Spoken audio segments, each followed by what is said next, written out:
Ito ay rated SPG, striktong patnubay at gabay ng magulang ang kailangan. Isang mapagpalang araw, mga kapamilya. Sa mga nagdaang episode, naging masalimuot ang mga pangyayari sa pagitan ni David, Rigor, Ramon at Tanggol. Sa gitna ng kanilang tunggalian, umaasa si David at Rigor kay Atty. Vera upang magdala ng pera at armas na mga gamit labang kina Ramon at Tanggol. Subalit hindi nila alam na ang karapatan ni Vera ay nasa panig na ng mag-ama.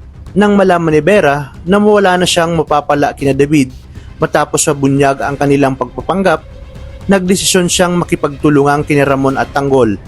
Kailangan ni Vera ng malaking halaga ng pera at alam niyang si Tanggol bilang tunay na Jesus Nazareno ang makapagbibigay nito sa kanya. Bilang kapalit, naging mata at tainga siya ng mag-ama labang kina David at Rigor. Inatasan siya ni Ramon at Tanggol na iulat ang bawat kilos at galaw ng mag-amang David at Rigor. Kapag dumating ang tamang pagkakataon, plano nilang balikan ang dalawa upang pagbayarin sa kanilang mga atraso. Sa kabilang banda, si Martes ay nakiusap kina Ramon at Tanggol na huwag papatayin sina David at Rigor. Bagamat puno ng galit, pinili ni Ramon at Tanggol na sundin ang pakiusap ni Martes. Sa halip na patayin, plano nilang pahirapan ang mag-ama hanggang sa sila mismo ang magmakaawa na wakasan na ang kanilang buhay. Ito ay bilang ganti sa mga paghihirap na dinanas ni Ramon at Tanggol noon sila ay nasa kulungan pa. Samantala, si Atty. Vera ay patuloy na nagbibigay ng impormasyon kina Ramon at Tanggol. Sa bawat impormasyon na kanyang ibibigay, mas lumalapit ang mag-ama sa kanilang layunin na pabagsakin sina David at Rigor. Ang kanilang plano ay unti-unting nabubuo at ang paghaharap ng dalawang panig ay tila nalalapit na. Habang papalapit na ang araw ng kanilang paghaharap, tumindi ang tensyon sa pagitan ng dalawang kampo. Si David at Rigor ay patuloy na naghahanda.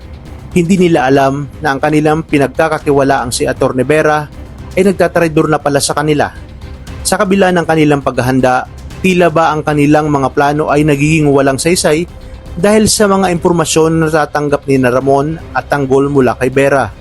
Sa mga susunod na episode, ating masasaksihan ang matinding bakbakan sa pagitan ng dalawang panig. Ang mga plano ni Ramon at Tanggol ay unti-unti nang naisa sa katuparan habang sina David at Rigor ay nahuhulog na sa kanilang patibong.